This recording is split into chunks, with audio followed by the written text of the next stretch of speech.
Χαίρετε κυρίες και κύριοι, καλώς ήρθατε στο Viewpoint σε συνεργασία με το Ελληνικό Ινστιτούτο Στρατηγικών Μελετών. Σήμερα έχουμε τη χαρά να φιλοξενούμε τον κύριο Γιώργο Χαρβαλιά, συγγραφέα, δημοσιογράφο, πολιτικό αναλυτή, εξειδικευμένο σε θέματα γεωστρατηγικής. Καλώς ορίσατε. Ευχαριστώ πολύ για την πρόσκληση. Ευχαριστούμε για την αποδοχή της. Γνωστός στο Πανελλήνιο πλέον για το Γιαβόλ και με θέμα τις ελληνογερμανικές σχέσεις, και αντί να ξεκινήσουμε από το θέμα των αποζημιώσεων, θα θέλαμε να ξεκινήσουμε από ένα άλλο θέμα που δεν το συζητάμε πολύ, το θέμα του ηρωισμού. Αυτό το στοιχείο, και όχι με την έννοια του πάμε σε πόλεμο, αλλά με την έννοια του αντιστεκόμαστε σε κάτι που μας επιβάλλεται ως δεδομένο, σε κάτι που θεωρείται ότι δεν μπορεί να αντιμετωπιστεί από όλο τον υπόλοιπο κόσμο. Εμείς έχουμε αποθέματα, μπορούμε να ξανακάνουμε, θεωρείτε, την ανατροπή?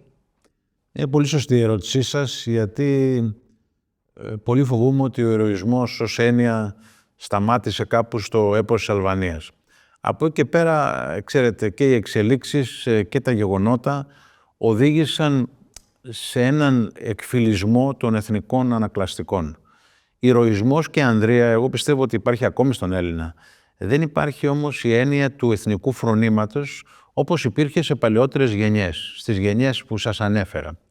Σιγά σιγά αλωτριώνονται τα χαρακτηριστικά αυτά και η Ελλάδα σήμερα είναι σε ένα καθεστώς εξάρτησης, σε ένα καθεστώς δανειακής ομηρίας σίγουρα, και εμπολής ετεροπροσδιορίζεται. Ετεροπροσδιορίζεται προς αυτό που λέμε ευρωπαϊκή υπόσταση και ευρωπαϊκή ταυτότητα. Όμως ξέρετε, η Ευρώπη συνολικά, η οποία, για να ξαναγυρίσουμε και στην προηγούμενη κουβέντα, καταδυναστεύεται σήμερα από την Γερμανία, η Γερμανία ηγεμονεύει στην Ευρώπη, δεν βλέπει τα δικά μας προβλήματα με ελληνικό οπτικό πρίσμα. Δηλαδή, την ελληνοτουρκική διένεξη, η Ευρώπη τη βλέπει τελείως διαφορετικά από ό,τι βλέπουμε εμείς. Η Ευρώπη θα ήθελε έναν πολύ γρήγορο συμβιβασμό, ο οποίος μοιραία θα είχε και πολλές παραχωρήσεις από την πλευρά τη δικιά μας. Εμείς δεν έχουμε το ίδιο οπτικό πρίσμα και το ζήτημα είναι κατά πόσον αυτή η ευρωπαϊκή σκέψη επιβάλλεται στην Ελλάδα, γιατί είναι, όπως είπα, μια χώρα εξαρτημένη. Από την άλλη, η Ευρώπη μας βοήθησε πάρα πολύ αναρτώντας κάποιους χάρτες που μας αποδίδουν πλήρη ΑΟΣ και 12 ναυτικά μίλια. Οπότε είναι ένα ζήτημα που μπορούμε να το αλλάξουμε, έστω και αν κάποιοι έχουν στην Ευρώπη. Δεν ξέρω αν συμφωνείτε βέβαια με αυτό. Συμφωνώ απόλυτα. Η Ευρώπη μας έδωσε μια τεράστια πάσα, όπως το εννοείται. Δεν μπορούσε να κάνει και αλλιώς. Απλώς αναγνώρισε το χάρτη αυτό της Σεβίλης. Η Ελλάδα έκανε πως δεν είδε, πως δεν άκουσε. Δηλαδή, αντί να εκμεταλλευτεί αυτή την θεόσταλτη, εν πάση περιπτώσει, συγκυρία, νομίζω ότι το πέρασε το χάρτη στα αζήτητα. Δεν υπήρξε κάποια επίσημη αναφορά προς αυτή την κατεύθυνση, και αυτό έχει σχέση με τη γενικότερη φιλοσοφία που διέπει την διπλωματία μας, την εξωτερική πολιτική. Και είναι μια φιλοσοφία εντοτισμού, κατευνασμού, μια φιλοσοφία, εν πάση περιπτώσει, μιας μικρής Ελλάδας, όχι μιας μεγάλης Ελλάδας. Αυτό είναι το πρόβλημα σήμερα στην εξωτερική μας πολιτική. Ότι είναι φοβική, αμυντική, περιχαρακωμένη και έτοιμη να δώσει, όχι να πάρει. Και πώς αλλάζει αυτό, είναι ένα ερώτημα. Πώς από εδώ που είμαστε, σε τι βασιζόμαστε για να αλλάξουμε αυτή την εικόνα που έχουμε για τον εαυτό μας και που δείχνουμε και προς τα έξω. Ναι. Καταρχήν υπάρχουν οι εξωτερικοί παράγοντες, οι οποίοι είναι σχετικά ανελαστικοί. Δηλαδή, εμείς είμαστε μια χρεωμένη χώρα, τουλάχιστον ως το 2060, όπερ σημαίνει ότι έχουμε μικρά περιθώρια ευελιξίας, τουλάχιστον στο οικονομικό πεδίο. Και μετά από αυτό είναι και η εσωτερική παράμετρος, δηλαδή η εσωτερική πολιτική σκηνή. Φαντάζομαι ότι θα πρέπει να αλλάξει και λίγο το πολιτικό προσωπικό αυτής της χώρας. Από τα χρέη της Ελλάδος πάμε, αν θέλετε, στα χρέη της Γερμανίας. Ναι. Το κατοχικό δάνειο και οι αποζημιώσεις, οι οφειλόμενες μέχρι στιγμής. Θα θέλαμε να μας πείτε, με βάση την έρευνά σας, σε ποιο στάδιο βρισκόμαστε σήμερα όσον αφορά τη θεσμική διεκδίκηση, τα νομικά εργαλεία, το τι έχει γίνει σε άλλες χώρες, σε αντίστοιχες περιπτώσεις, πού βρισκόμαστε δηλαδή, και τι πιθανότητες έχουμε να επιτύχουμε, εάν σοβαρά το διεκδικήσουμε. Ναι, βρισκόμαστε, κυρία Αργύρη, στο απόλυτο 0. Διότι δεν υπάρχει καμία βούληση, ούτε καν να εφαρμοστεί η ομόφωνη απόφαση της Βουλής του Απριλίου του 2019, η οποία στην πράξη εξουδοτεί τις κυβερνήσεις να θέσουν το θέμα με όποιο διπλωματικό ή νομικό μέσο κρίνεται πρόσφορο. Δεν έχει γίνει τίποτα από αυτού, απλώς οι εκάστοτε κυβερνώντες, οι πολιτιακοί παράγοντες μεταξύ τυρού και αχλαδίου υπενθυμίζουν στους Γερμανούς ότι υπάρχει και αυτή η εκκρεμότητα, σαν να λένε «αλλά δεν μας πολύ ενδιαφέρει, εντάξει τι λέμε για να την πούμε για τα προσχήματα». Τώρα η Ελλάδα θα μπορούσε να κάνει σπουδαία πράγματα σε αυτό το τομέα. Θέλω να διευκρινίσω κάτι. Οι αποζημιώσεις δεν είναι ούτε αναχρονισμός, ούτε γραφικότητα, ούτε η Τράπεζα της Ανατολής. Είναι ένα πολύ υπαρκτό θέμα και είναι νομικά ενεργό και δικαστικώς επιδιώξιμο, όπως άλλωστε έλεγε και ο πρώην πρόεδρος της Δημοκρατίας, ο Προκόπης Παυλόπουλος. Υπάρχουν πολύ συνοπτικά, θα σας πω, 4 ειδών διεκδικήσεις ελληνικές από τη Γερμανία. Η πρώτη αφορά διακρατικές επανορθώσεις για όλες τις ζημιές που έγιναν στη διάρκεια της κατοχής στις υποδομές του ελληνικού κράτους και τη μεγάλη ληστεία του Ταμείου. Η δεύτερη είναι αποζημιώσεις προς συγγενείς θυμάτων. Η τρίτη είναι οι αρχαιότητες, τις οποίες έκλεψαν οι Γερμανοί, γιατί ξέρετε, επικεντρωνόμαστε στα Ελγίνια και έχουμε ξεχάσει ότι στη διάρκεια της κατοχής έκλεψαν οι Γερμανοί πολύ συστηματικά. Δηλαδή το Γερμανικό Αρχαιολογικό Ινστιτούτο έφερε μια στρατιά στη διάρκεια της κατοχής ναζί αρχαιολόγων, οι οποίοι συντόνισαν τη μεγάλη λαιλασία σε εμβληματικούς τόπους όπως είναι η Ολυμπία, ο Κεραμικός, η Κόρινθος. Κλέψανε πολλά πράγματα. Έχει γράψει μάλιστα ένας Έλληνας ακαδημαϊκός, ο Βασίλειος Πετράκος, ένα 5άτομο έργο που περιγράφει 1 προς 1 τα αντικείμενα τα οποία έκλεψαν οι Γερμανοί. Δεν τα ζητάμε πίσω και αυτά. Πάμε τώρα στο πιο μαχητό από νομικής πλευράς, το οποίο είναι το κατοχικό δάνειο, γιατί το κατοχικό δάνειο δεν αποτελεί απλώς, ξέρετε, μια επανορθωτική υποχρέωση, είναι συμβατική υποχρέωση της Γερμανίας, δηλαδή είναι ένα δάνειο γραμμένο στο χαρτί. Πληρώθηκαν 2 δόσεις πριν φύγουν οι Γερμανοί από την κατεχόμενη Αθήνα σε πληθωριστικές δραχμές. Δεν έχει σημασία, ενεργοποιήθηκε το δάνειο, το οποίο, όπως τα λέγαμε με την ορολογία των ημερών μας, είναι ένα κατακόκκινο δάνειο, υπερήμερο, πρέπει να υπολογιστεί στις πραγματικές τρέχουσες αξίες με ανατοκισμό και να αποδοθεί πίσω. Έχει γίνει τέτοιος υπολογισμός για να ξέρουμε, ας πούμε, συγκριτικά σε σχέση με το ελληνικό χρέος. Ναι. Το γερμανικό χρέος προς την Ελλάδα. Ναι. Θα σας πω. Πόσο είναι? Έγινε ο υπολογισμός από το Γενικό Λογιστήριο του κράτους, δηλαδή πριν γίνει αυτή η κουβέντα στη Βουλή και η ομόφωνη απόφαση, το Γενικό Λογιστήριο κλήθηκε να υπολογίσει κατά την δικιά μας εκτίμηση ποιες είναι οι αποζημιώσεις που μας οφείλει η Γερμανία. Σε ό,τι αφορά τις αποζημιώσεις και επανορθώσεις, το νούμερο που έβγαλε είναι πολύ μεγάλο. Έχει 2 εκδοχές, σας έλεγα χονδρικά από 260 έως 310 δις ευρώ.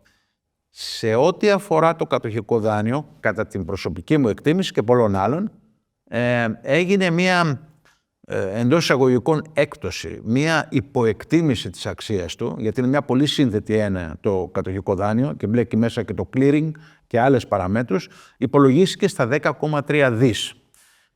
Έχω την αίσθηση ότι υπολογίστηκε τόσο χαμηλά, γιατί υπήρχε η ελπίδα ότι η Γερμανία θα μας το έδινε και θα έκλεινε διαπαντός την υπόθεση των αποζημιώσεων. Ήταν δηλαδή ένα πιο διαχειρίσιμο μέγεθος τα 10,3 δις από τα 250 δις. Η Γερμανία όμως ούτε σε αυτόν τον κόπο μπήκε, δεν μας έδωσε ούτε cents, άρα το ζήτημα εκκρεμεί. Άλλες χώρες, ας πούμε η Πολωνία, ναι, πώς έχουν κινηθεί σε αυτό το ζήτημα? Θα σας πω, βάζοντας έναν ακόμα αστερίσκο στο κατοχικό δάνειο, η Ελλάδα αυτή τη στιγμή όφιλε, η ελληνική κυβέρνηση, να το έχει δώσει σε έναν ανεξάρτητο εκτιμητή, όπως προσλαμβάνει τη Lazard, τη JP Morgan και σε ένα νομικό γραφείο μεγάλο, ώστε πρώτον οι Γερμανοί να θορυβηθούν, εννοώ αμερικάνικο νομικό γραφείο, από αυτά τα οποία χειρίζονται τις αποζημιώσεις των Εβραίων πολιτών και έχουν πολύ μεγάλη εξειδίκευση σε αυτό. Και εν ανάγκη να του τάξει και ένα ποσοστό, γιατί έτσι δουλεύουν τα πράγματα, ένα success fee σε περίπτωση που τελεσφορήσει αυτή η ιστορία. Σας βεβαιώνω ότι αν είχε γίνει αυτή η κίνηση από ελληνικής πλευράς, οι Γερμανοί θα είχαν έρθει ήδη στο τραπέζι των διαπραγματεύσεων. Πάρα πολύ ενδιαφέρουσα πρόταση, ελπίζω να εισακουστεί. Εντάξει, δεν χρειάζεται και μεγάλη φιλοσοφία. Το γεγονός ότι δεν έχει εισακουστεί σημαίνει, κατά τη γνώμη μου, δεν υπάρχει βούληση για να γίνει κάτι με φαντασία προς αυτή την κατεύθυνση. Τώρα, η Πολωνία διεκδικεί ένα απίθανο ποσό, το οποίο είναι 1,3 ευρώ. Βάζει η προηγούμενη κυβέρνηση, γιατί τώρα είναι φιλογερμανική η κυβέρνηση του Ντόναλντ Τούσκ, τον θυμόμαστε τον Τούσκ από την εποχή των μνημονίων, η προηγούμενη το είχε ανάγκη σε μεγάλη προτεραιότητα, είχε βάλει και έναν αναπληρωτή υπουργό εξωτερικών να το διαχειρίζεται, είχε κάνει ενημερώσεις στο Κογκρέσο, σε διεθνή φόρα και κάθε Πολωνός βουλευτής με το καλημέρα, που σου λέγε καλημέρα, σου δίνει και ένα στικάκι το οποίο είχε όλη την ανάπτυξη της πολωνικής επιχειρηματολογίας με ντοκουμέντα, με φωτογραφίες, γιατί η Πολωνία απαιτεί από τη Γερμανία αυτό το ηλικιώδες ποσό. Αλλά η θέση της Πολωνίας δεν είναι τόσο ισχυρή όσο της Ελλάδας. Γιατί?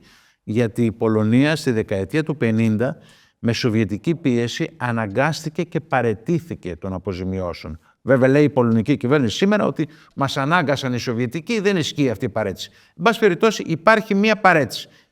Στην Ελλάδα, αντίθετα, παρά τα περί του αντιθέτου θρυλούμενα, καμία μεταπολεμική ελληνική κυβέρνηση δεν έχει παραιτηθεί από αυτές τις αποζημιώσεις. Άρα, τα νομικά μας ερίσματα είναι ισχυρά, κυρία Αργύρη. Συνεπώς, με τα δεδομένα που έχουμε τώρα, με τόσο ισχυρό νομικό έρισμα, με δεδομένη βέβαια και το ελληνογερμανικό εμπόριο και τις ευρύτερες σχέσεις Ελλάδος-Γερμανίας, τι πρέπει να αλλάξει, τι χρειάζεται να γίνει για να πάμε σε αυτό που είναι δίκαιο νομικά και ηθικά? Χρειάζεται να βρεθεί κάποιος με βούληση να γίνει λίγο ενοχλητικός στους Γερμανούς. Δηλαδή, οι ελληνικές κυβερνήσεις από την εποχή των μνημονίων δεν θέλουν να γίνονται ενοχλητικές στο γερμανικό πολιτικό παράγοντα.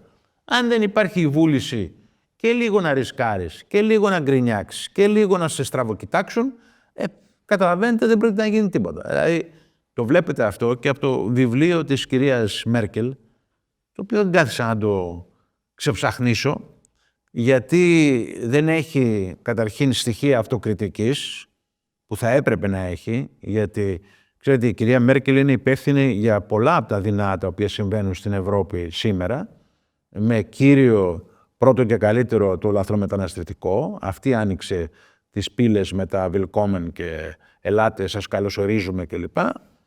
Και επιπλέον σε ό,τι αφορά το ελληνικό case, γιατί έχει γίνει και συζήτηση για το βιβλίο της κυρίας Μέρκελ, το διατάφτα, κυρία Αργύρη, δεν ξέρω αν ο ένας ήταν λίγο πιο συμπαθητικούλης και ο άλλος πιο αντιπαθητικός, το διατάφτα είναι ότι και οι τρεις Έλληνες πρωθυπουργοί αποδείχθηκαν διαχειρίσιμοι από το γερμανικό παράγοντα. Και οι τρεις, έτσι. Δηλαδή τους διαχειρίστηκε και εύκολα, θα σας έλεγα. Τώρα αν ένας πήγε να μπλοφάρει και είχε πλαν B και πλαν C, που κατά τη γνώμη μου δεν υπήρχε κάτι τέτοιο, αλλά εν πάση περιπτώσει αν δεχτούμε τα επιχειρήματα του άμεσα ενδιαφερόμενου, ή ο κύριος Σαμαράς δεν ήταν τόσο συμπαθής και το αφιερώνει μία παράγραφο, για μένα όλα αυτά είναι ανούσια. Το διατάφτα είναι ότι μπόρεσε ο γερμανικός παράγοντας και τους διαχειρίστηκε και τους τρεις πρωθυπουργούς στα μνημόνια πολύ εύκολα. Μιας και πιάσει το θέμα των εξελίξεων στη Γερμανία και με δεδομένο τις αποκαλύψεις της Μέρκελ, αποκαλύψεις από τη δική της σκοπιά και την πολιτική, κοινωνική, οικονομική κατάσταση της Ευρώπης, αλλά και την έρευνα που έχετε κάνει για την ιστορία και τις κινήσεις της Γερμανίας τους τελευταίους αιώνες. Εσείς πώς εκτιμάτε ότι θα κινηθεί και σε τι θέση θα οδηγήσει, δηλαδή για ποιο πράγμα πρέπει να είμαστε προετοιμασμένοι οι υπόλοιποι Ευρωπαίοι πολίτες και εμείς στην Ελλάδα? Κοιτάξτε, η Γερμανία εκμεταλλεύεται την ουκρανική κρίση για να ξαναχτίσει ουσιαστικά σε πολύ μεγάλη κλίμακα το οπλοστάσιό της μεταπολεμικά. Η Γερμανία έχει εξαγγείλει ένα πρόγραμμα 100 δισεκατομμυρίων ευρώ, εξοπλισμού πρόγραμμα. Έχει κάνει κάποιες κινήσεις οι οποίες είναι εκτός από δηλαδή δεν φαίνονται στο μικροσκόπιο της δημοσιότητας. Παραδείγματος χάρη σας λέω, δημιουργεί μια στρατιωτική βάση στη Λιθουανία, πολύ κοντά στα σύνορα με τη Ρωσία, στην οποία θα έχει αρκετές χιλιάδες προσωπικό. Αυτό είναι ένα πράγμα το οποίο είναι επικίνδυνο, γιατί είναι πάρα πολύ κοντά στην Ρώσο-Λιθουανική μεθόριο και οι Ρώσοι το εκλαμβάνουν ως επέμβαση στον αυλό γυρό τους. Η Γερμανία αυτή τη στιγμή έχει υποστεί μια οικονομική ζημιά από την Ουκρανική κρίση, η οποία φαίνεται στην καθίζηση των εξαγωγών της, η οποία όμως, δηλαδή η καθίζηση στις εξαγωγές αυτοκινήτων και τα προβλήματα που έχουν οι γερμανικές αυτοκινητοβιομηχανίες σήμερα. Γιατί δεν μπορούν να ανταγωνιστούν τις κινεζικές στα ηλεκτρικά αυτοκίνητα. Εν τούτης, αυτά όλα αντισταθμίζονται με μια ηλικιώδη αύξηση των γερμανικών εξαγωγών σε οπλικά συστήματα. Θα σας πω κάτι να το καταλάβουν εδώ οι τηλεθεατές μας. Η Rheinmetall, που είναι ο βασικός βραχίωνας, ο κολοσσός των γερμανικών εξαγωγών σε οπλικά συστήματα, λίγες μέρες πριν την ρωσική εισβολή επιχείρηση στην Ουκρανία, διαπραγματευόταν στο χρηματιστήριο σε μια τιμή περίπου 90 ευρώ. Σήμερα είναι κοντά στα 600 ευρώ.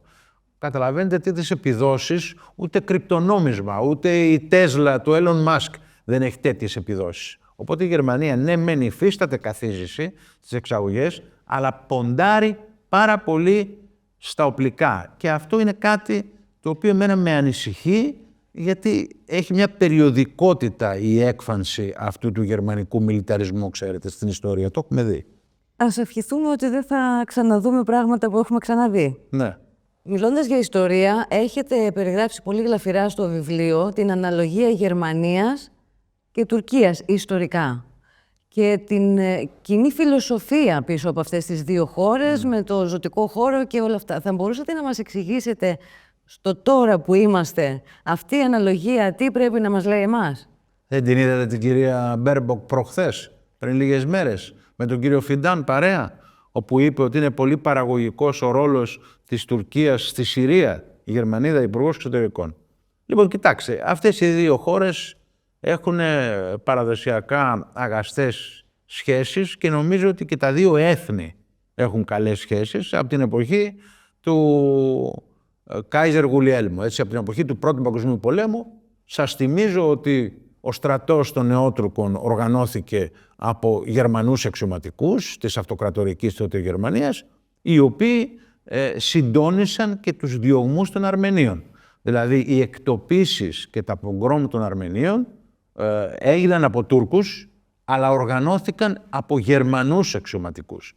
Οι σχέσεις των δύο χωρών συνεχίστηκαν να είναι πάρα πολύ έτσι, θερμές και ακόμα και στο Δεύτερο Παγκόσμιο Πόλεμο ο Χίτλερ είχε μια μεγάλη αδυναμία στο στοιχείο του Ισλάμ, γι' αυτό και είχε πολλά παρεδώσει με τον τότε μεγάλο μουφτή της Ιερουσαλήμ. Και μην ξεχνάτε ότι η Γερμανία σήμερα έχει γύρω στα 5,5 με 6 εκατομμύρια Τούρκους. Σε αντίθεση με τους Έλληνες, οι οποίοι ξενιτεύτηκαν στη Γερμανία την δεκαετία του 60 και σήμερα με μια άλλη μορφή μετανάστευσης, τον brain drain, δεν στέριωσαν οι Έλληνες. Δηλαδή έχει μείνει ένας αριθμός σημαντικός, μια ομογένεια έχουμε εκεί, ζωντανή, την οποία πρέπει να την προσέχουμε. Και παρενθετικά σας λέω ότι κλείνει ένα μετά το άλλο τα ελληνικά σχολεία εκεί και είναι έσχος, είναι ντροπή αυτό, ντροπή για το ελληνικό κράτος να κλείνουν τα ελληνικά σχολεία στη Γερμανία. Αλλά επανέρχομαι στο πρώτο, λέγοντας ότι οι Τούρκοι εκεί ευδοκίμησαν. Δηλαδή η κοινότητά τους μεγάλωσε, έχουν γύρω στους 16-17 βουλευτές τουρκικής καταγωγής σήμερα στην Γερμανική Βουλή και παίζουν ρόλο, ασκούν επιρροή. Οι σχέσεις της Γερμανίας από την εποχή της Μέρκελ με τον κύριο Ερντογκάν είναι δύσκολες, αλλά σε ό,τι αφορά την προσωπικότητα του Ερντογκάν, όχι την Τουρκία, με την Τουρκία είναι οι σχέσεις θαυμάσιες.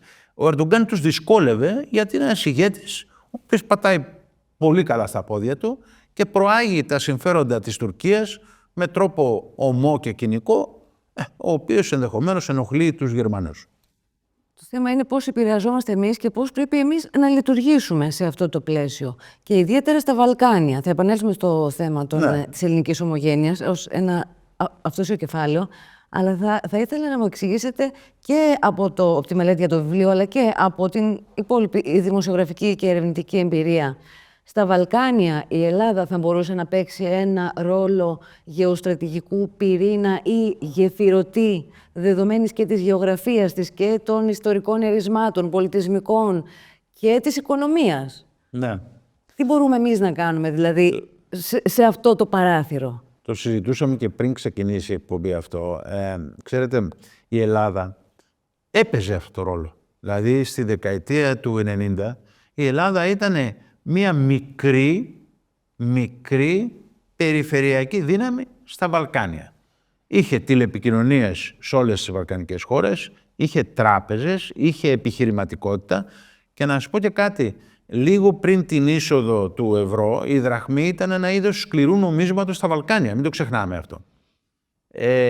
Η Ελλάδα τώρα δεν έχει τίποτα από όλα αυτά. Δεν έχει ούτε τράπεζες, δεν έχει ούτε τον ΟΤΕ στα Βαλκάνια, δεν έχει επιχειρηματική παρουσία σοβαρή στα Βαλκάνια. Γιατί? Γιατί η Ελλάδα υπέστη μια τεράστια οικονομική καταστροφή στη διάρκεια των μνημονίων και περιήλθε στο καθεστώς της ομηρίας, το οποίο σας έλεγα πριν.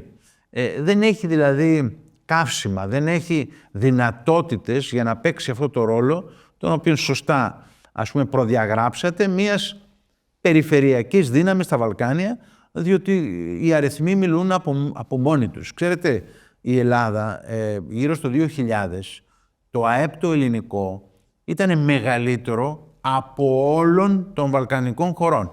Σήμερα το ΑΕΠ της Ρουμανίας είναι πολύ μεγαλύτερο από της Ελλάδας. Καταλαβαίνετε λοιπόν τα πράγματα έχουν αντιστραφεί. Γιατί όμως είναι απαραίτητο να είμαστε σε αυτή την ομηρία, εφόσον τα οφειλόμενα σε εμάς, σε σχέση με αυτά που οφείλουμε, που δεν ξέρουμε και αν είναι αντικειμενικό, ακόμα είναι ανοιχτό αυτό το θέμα στην Βουλή από ό,τι ξέρουμε, δεν έχουν τόσο μεγάλη διαφορά ώστε να δικαιολογούν αυτή την ψυχολογία και αυτή τη στάση την επιχειρηματική. Γιατί σε τι το αποδίδεται και πώς αλλάζει αυτό το πράγμα? Κοιτάξτε, εγώ νομίζω ότι η Ελλάδα στραπατσαρίστηκε πολύ άσχημα την περίοδο των μνημονίων και στο εσωτερικό μέτωπο, δηλαδή αυτό το οποίο λέγανε οι Γερμανοί να καταστούμε ανταγωνιστικότεροι, σήμαινε φοβερό ψαλίδι σε μισθούς, σε συντάξεις, σε κοινωνική πρόνοια, σε δράσεις κοινωνικής πρόνοιας. Η Ελλάδα δηλαδή πήγε πάρα πολλά χρόνια πίσω και αυτή τη στιγμή αγωνίζεται να βρει το ακαθάριστο εθνικό προϊόν του 2009, που δεν το έχει βρει ακόμη. Με αυτή την έννοια ψαλιδίστηκαν τα φτερά της. Η Ελλάδα είχε, σας λέω, και προοπτικές και δυνατότητες στη δεκαετία του 90. Ενδεχομένως, αν θέλουμε να είμαστε και ο λίγων συνωμοσιολόγοι, ένας από τους λόγους που επέβαλαν τα μνημόνια ήταν να μας κοπεί λίγο η φόρα. Γιατί πηγαίναμε καλά και στα Βαλκάνια ήμασταν σαφώς η ηγετική δύναμη. Σήμερα είμαστε μαζί με τη Βουλγαρία, διαγωνιζόμαστε ως τη φτωχή συγγενής των 27. Θα μπορούσαμε ρεαλιστικά, εφόσον υπάρχει βούληση, σίγουρα από τον κόσμο, αλλά και από το πολιτικό προσωπικό που προαναφέρεται, να επανέλθουμε σε αυτό? Μου κάνετε ερωτήσεις συνέχεια με μια νότα αισιοδοξίας, ενώ είναι εμφανές ότι εγώ είμαι αρκετά πεσημιστής, τουλάχιστον σε ό,τι αφορά τη φωτογραφία της στιγμής, κυρία Αργύρη. Πολλά μπορούν να γίνουν. Θα θέλαμε να μας φωτογραφίσετε το μέλλον, όχι τη στιγμή, γιατί η αλήθεια είναι ότι έχουμε διαπιστώσει και αναλύσει με πολλούς τρόπους, κατά την άποψή μας τουλάχιστον, ποιο είναι το πρόβλημα. Αυτό που δεν έχουμε αναλύσει είναι τον τρόπο να υπερβούμε το πρόβλημα και να πάμε σε κάτι καλύτερο. Χρειάζεται καταρχήν κάποια φαντασία και στην εξωτερική πολιτική και στην οικονομική πολιτική και στη διεθνή μας προσέγγιση σε μια σειρά ζητημάτων. Χρειάζεται επίσης μια φιλοσοφία μεγαλύτερης Ελλάδας, όχι μικρής Ελλάδας. Δηλαδή εγώ αυτή τη στιγμή πραγματικά σας μιλάω, δεν μπόρεσα να καταλάβω γιατί χρειάστηκε το Ελληνικό Υπουργείο Εξωτερικών 3 ημέρες για να ασχοληθεί με το θέμα των Ελληνοορθόδοξων της Συρίας, των χριστιανών του Λεβάντε, της Ανατολής, που, κυρία Αργύρη, μπορεί να μην μιλάνε ελληνικά, είναι αραβόφωνοι, αλλά σας λέω ότι έχουν ελληνικότατη συνείδηση και αποτελούν, αν θέλετε, τους κληρονόμους μια βυζαντινής παράδοση. Λοιπόν, το Ελληνικό Υπουργείο Εξωτερικών 3 μέρες σφύριζε αδιάφορα και ξαφνικά έβγαλε μέσω κύκλων, το οποίο εμένα με καταπλήσει. Δεν καταλαβαίνω τι θα πει, εκπρόσωπο δεν έχει το Υπουργείο Εξωτερικών. Τι θα πει μέσω κύκλων? Έβγαλε μια διαρροή ότι εδώ μιλάμε για 50 ανθρώπους. Δεν υπάρχουν Έλληνες. Προσέξτε τι είπε τώρα. Δεν υπάρχουν Έλληνες στο Χαλέπι. 50 άνθρωποι είναι οι οποίοι, εντάξει, θα συνοηθούν με την πρεσβεία μας στη Δαμασκό και θα δούμε.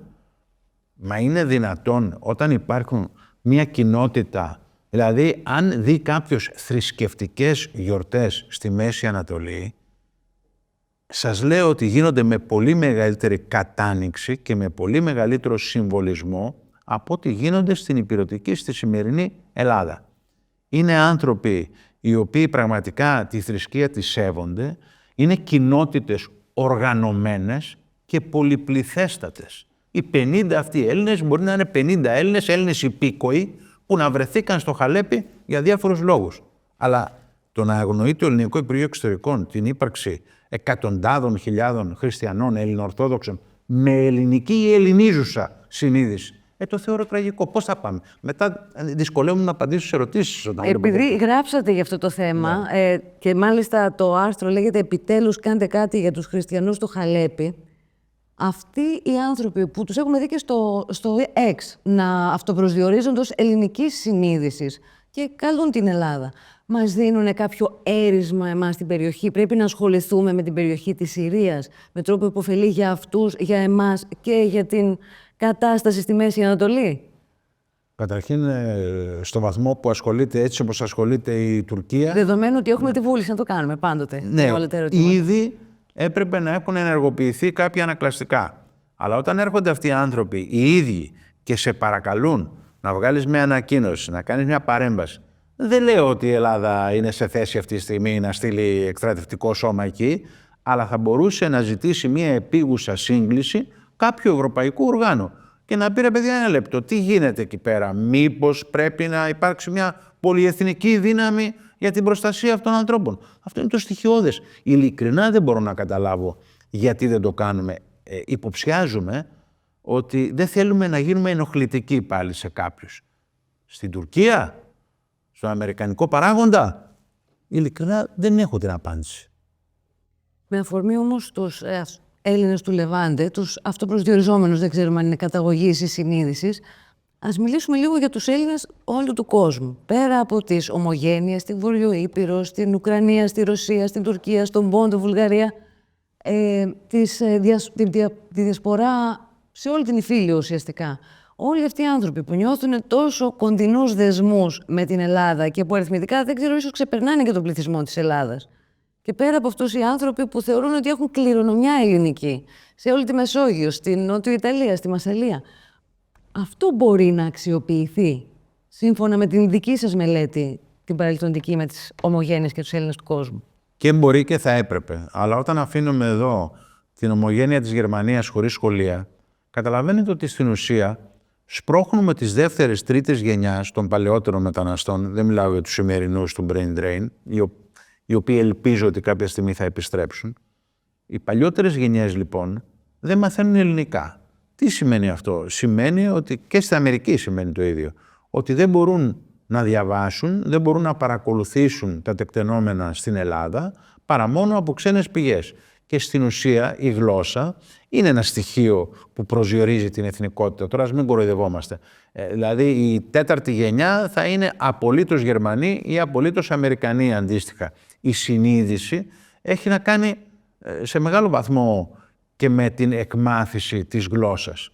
Οπότε αν αφήνουμε χωρίς σχολιά και χωρίς δραστηριότητες που να δείχνουν ότι η μητέρα Ελλάδα είναι εδώ και κοιτάζει τους ανθρώπους στην ομογένεια γιατί ενδιαφέρεται, είναι τεράστιο κεφάλαιο οι Έλληνες της ομογένειας. Το καταλαβαίνετε ειδικά με το δημογραφικό μαρασμό τον οποίο υφίσταται η χώρα μας σήμερα.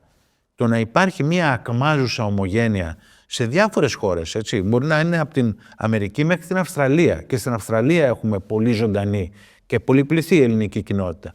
Τώρα το κράτος των Αθηνών, συγχωρέστε με πάλι, δεν κάνει απολύτως τίποτα προς αυτήν την κατεύθυνση. Πέρα από αυτή τη διαπίστωση, τι θεωρείτε πρακτικά ότι μπορεί ρεαλιστικά να κάνει? Τουλάχιστον στο επίπεδο της παιδείας.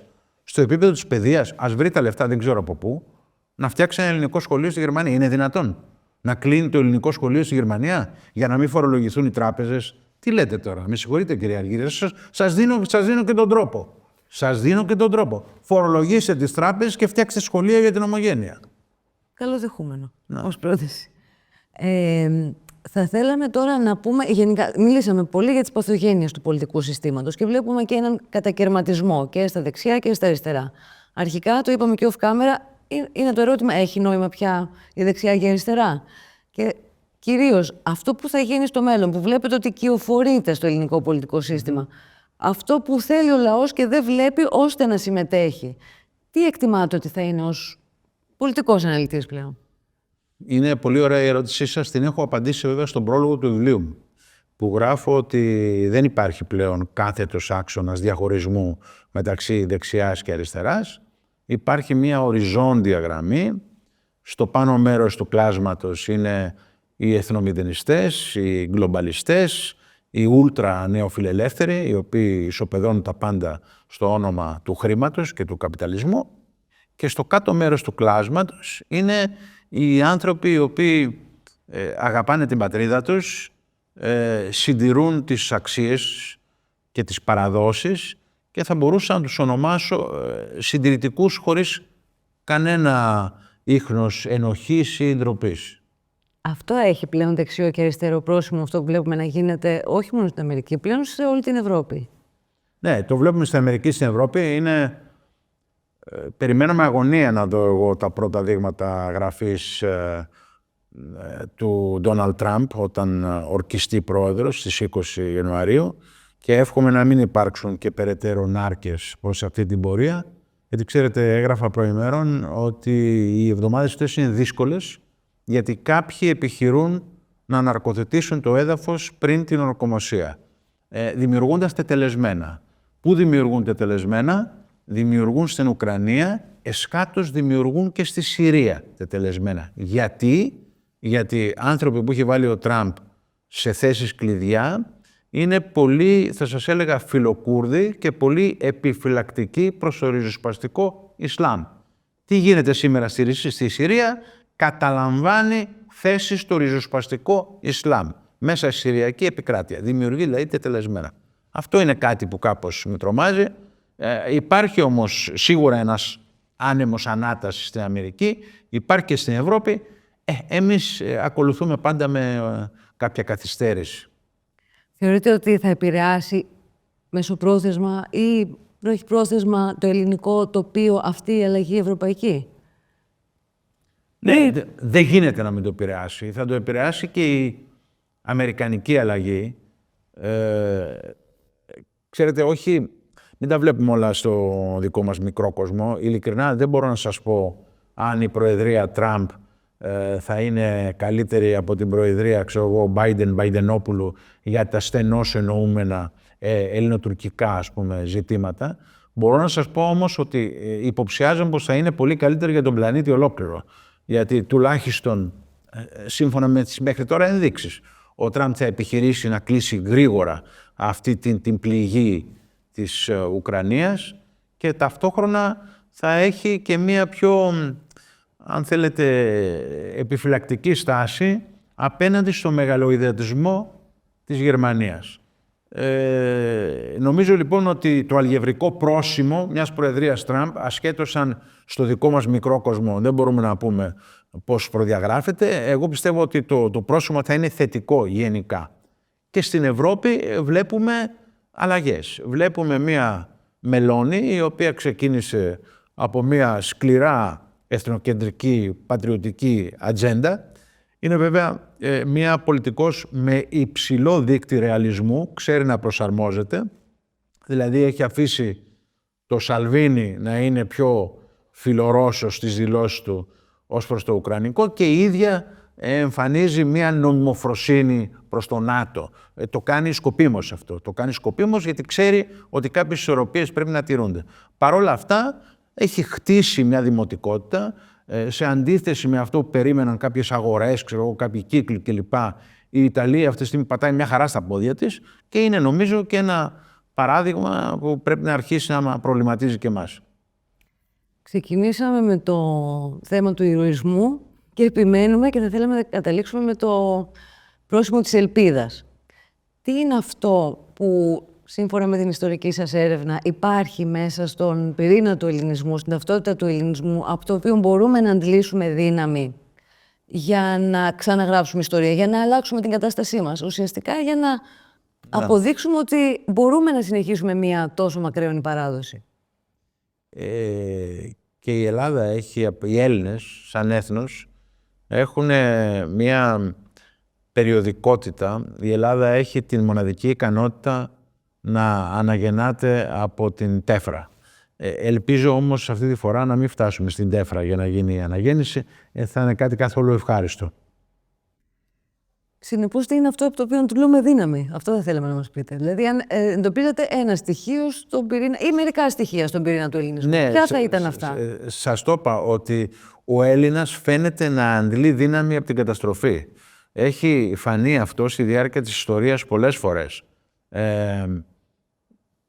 Και άλλοι λαοί, δηλαδή και οι Γερμανοί έχουν μια περιοδικότητα στην έκφραση του δικού τους ηγεμονισμού. Εμείς έχουμε μια περιοδικότητα στην έκφραση της δικής μας ανάτασης, η οποία γίνεται, πολύ φοβούμε, συνήθως μετά από μεγάλες καταστροφές. Εύχομαι να μην επιβεβαιωθεί, ξέρετε, αυτού του είδους ο χρησμός και να μπορέσουμε να ανατάξουμε τον εαυτό μας χωρίς πρώτα να έχουμε υποστεί κάποια ταπεινωτική ήττα, κάποια καταστροφή ή ένα γεγονός πολύ δυσάρεστο για τις επόμενες γενιές. Επειδή επιευχόμαστε όλη αυτή την καταστροφή, τι εκτιμάτε ότι είναι αυτό που δεν έχουμε καταλάβει, ώστε πρέπει να πάμε, ώστε πηγαίνουμε σε καταστροφή για να πάρουμε το μάθημα? Δηλαδή, ποιο είναι το μάθημα που πρέπει να πάρουμε για να αποφύγουμε την καταστροφή? Είναι η ερώτηση που μου κάνετε αρχικά. Γιατί έχουν αμβληθεί τα πατριωτικά ανακλαστικά ή, αν θέλετε, τα ανακλαστικά εθνικού φρονήματος? Γιατί έχουμε επαναπαυθεί, περνάμε εύκολα και αυτό φαίνεται και στην κοινωνική δομή, φαίνεται και στην κατανομή της εργασίας. Δηλαδή, εργασίες οι οποίες ήταν παραδοσιακές για τον Έλληνα και είχαν σχέση με την πρωτογενή παραγωγή, αυτή τη στιγμή για την νεότερη γενιά εμφανίζονται ως άχθος. Δεν πάει δηλαδή κανείς να δουλέψει στα χωράφια, δεν πάει κανείς να μαζέψει ελιές.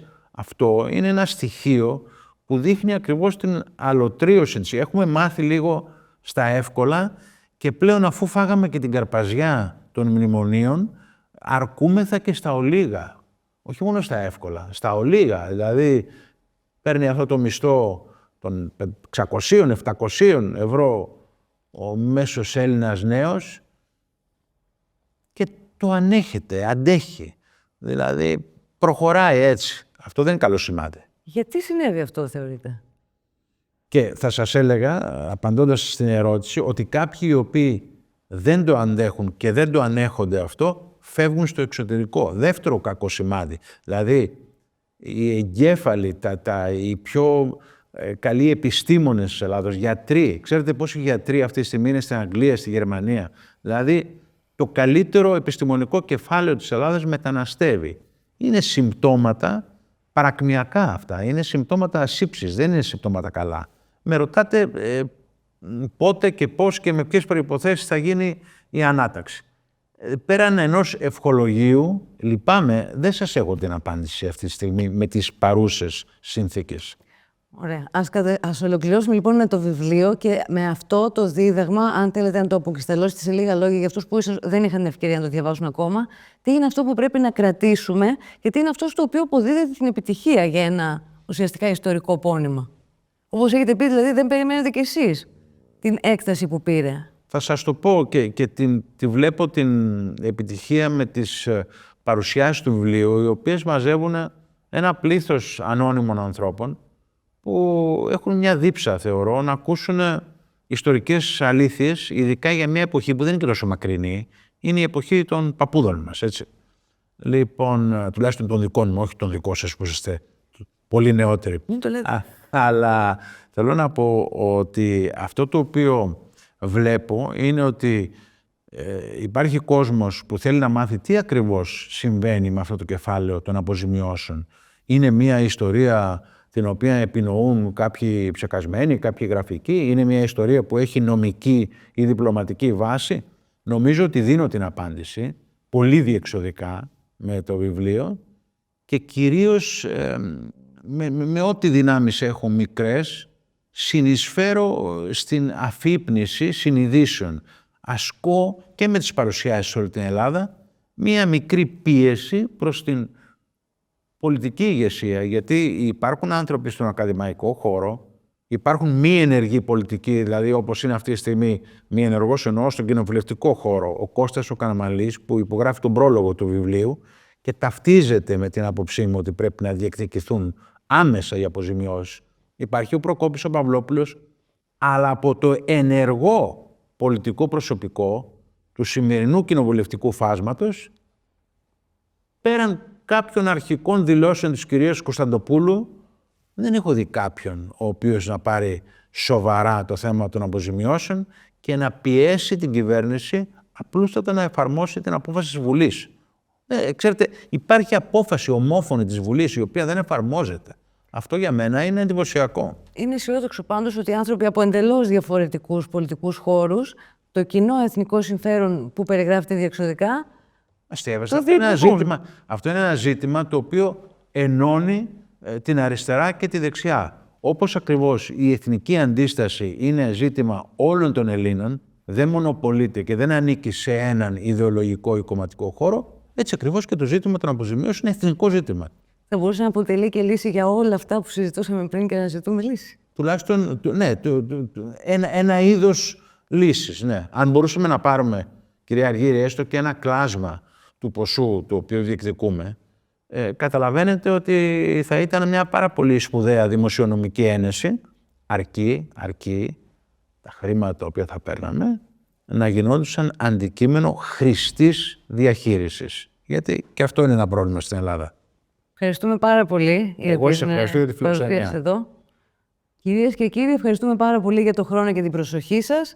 Εάν θέλετε να στηρίξετε το ΕΛΙΣΜΕ, μπορείτε να το κάνετε κάνοντας εγγραφή και με τη συνδρομή σας. Επίσης, αν θέλετε να στηρίξετε το κανάλι μας, κάντε εγγραφή, μοιραστείτε το περιεχόμενό μας και αφήστε το σχόλιο σας. Ευχαριστούμε και πάλι, να είστε καλά.